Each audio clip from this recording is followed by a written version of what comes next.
Alright guys, so we finished our value scale. What we want to work on now that we have established a good range of dark, right, dark shading, dark grays and mid grays and light grays, you're able to control that pencil and to place it on paper. So you are going to use this scale, right, this value scale you created, to create the value gradation scale, okay? Now that one I want you to work opposite, but keep in mind, you know, the range of your dark to light, okay? So for the value gradation, you'll be working differently with the technique of your pencil, using your pencil. You're not only going to shade very close together, you can use your graphite pencils or your regular pencils, I will be suggesting advising, right, that you use a flicking technique, okay, a check technique. None of y'all have done that before.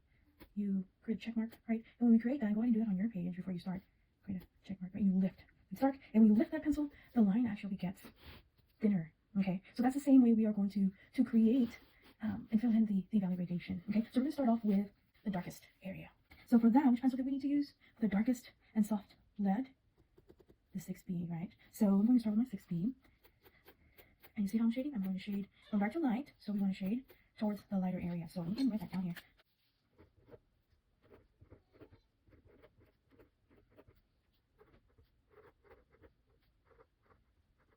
What we're doing is we're going to create the value gradation scale, and we're using the flicking technique, a check mark technique. It's the same technique that you'll need to apply for your value gradation, and you'll need to establish a dark to light. So we'll start with the darkest area where it should be black, right, or the darkest. And we're flipping over, right, the scale. You've tried it out this first time around. You've got control over the dark grays, the mid grays, the light grays, and then the white. So now you're working from dark to light, right? So you'll start with your darkest pencil, a 6B, or if you have a regular number 2, you just add more pressure. And you'll apply the same technique, shade very close together, but you'll be flicking or lifting as you shade, right? Leave hardly any gaps. Mm-hmm.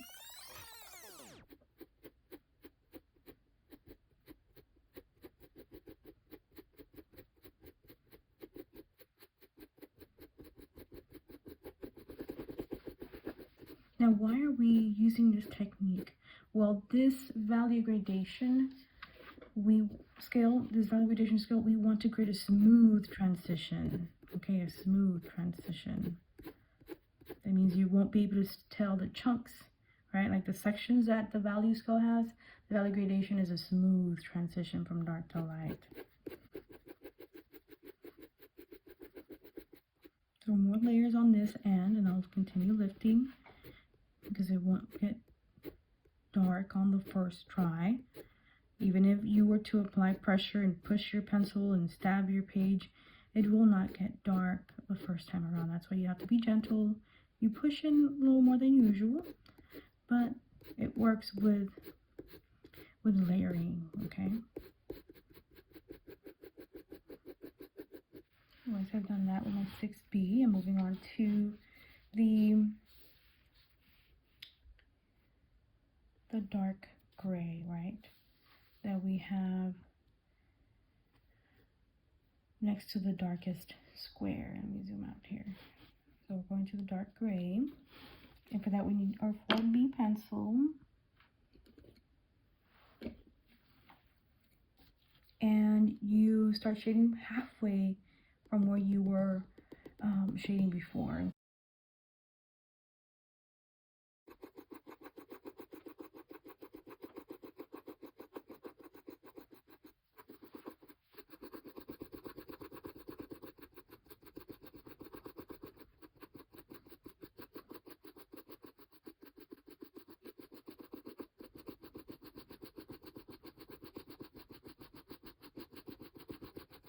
Some layers.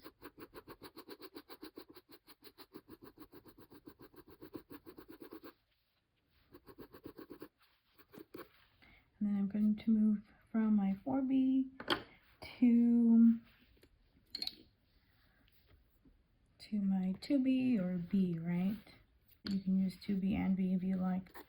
That would mean you would be switching more between pencils. Oh, I'm leaving gaps. Did you notice that? And I have to be careful to fill in those gaps.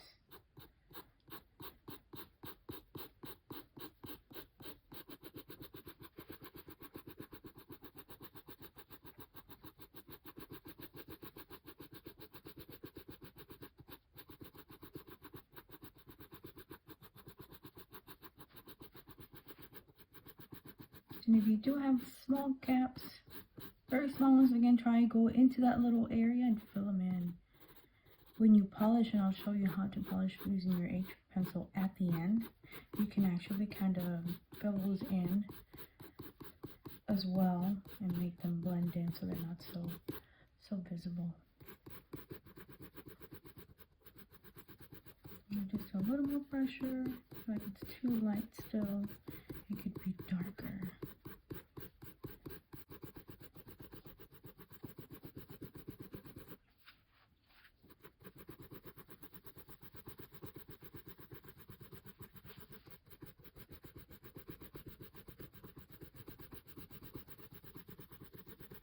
Getting closer to the lighter area. So I definitely have to lift my pencil even more and less layers, right? Because we're getting to that part where it should be very light.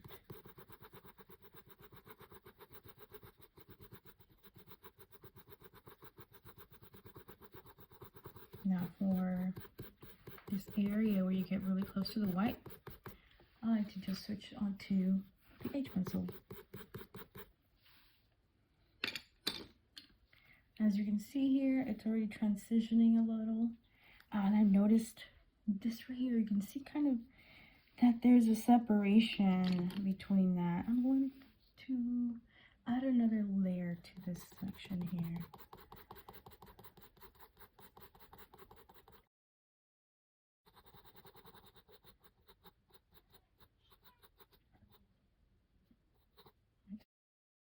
I see that I need to add more layers in some of the areas, and you'll see it. Like here you have a nice good transition. I feel like I need maybe a little bit there, but I'll go back to it right now. But I'm going to fill in with my H pencil, the very hard leaded pencil. So for that, make sure the tip is flat, and always think of using this H pencil as working with a light feather. Okay, you're brushing little specks of dust off your page with this very light feather.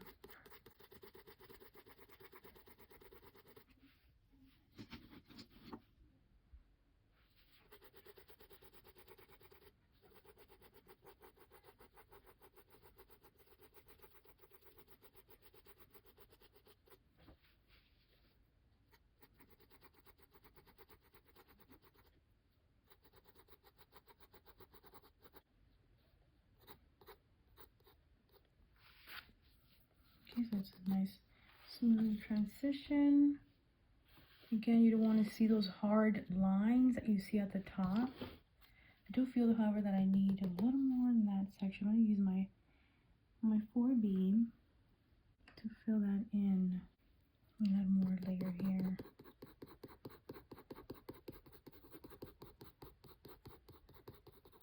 And here's where it needs it, I believe. Just in that little area. Should very close together. Okay, and this is where the H pencil comes into play after you've shaded from dark to light. As you can see here, some of the shading, and you see those little tiny gaps. The H pencil, the hard pencil, can help you make that smooth.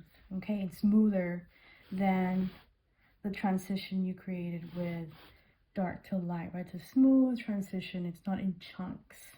You don't break while you're looking through that, right? It's a smooth transition. So here, what you can do with this H pencil is you polish, and you're going to shade it on top just like you would in any section, very close together, and with the flicking technique, and you want to shade very close together.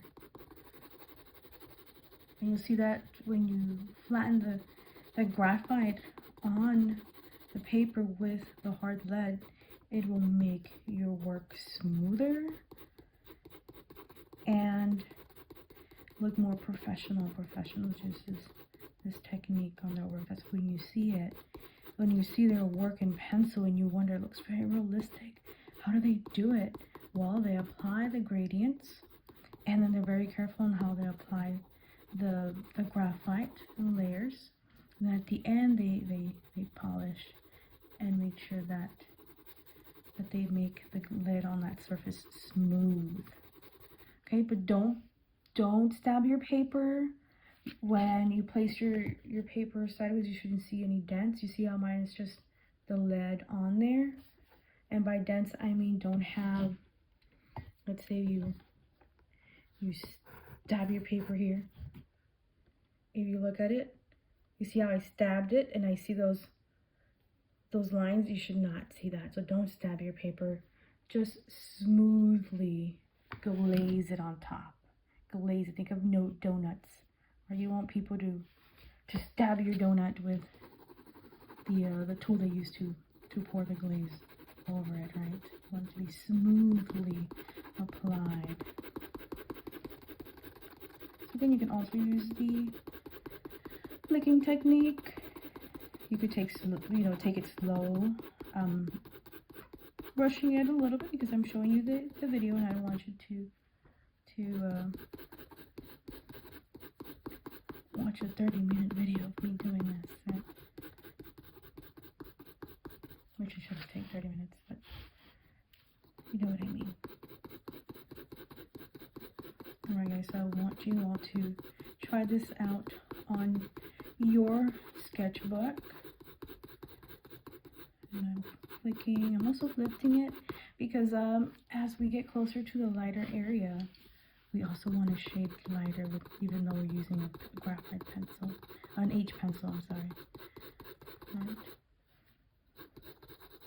If you feel that there's some areas that need a little more of a layer or two, you can go back in at that layer for like this section. So probably go back and fill that in.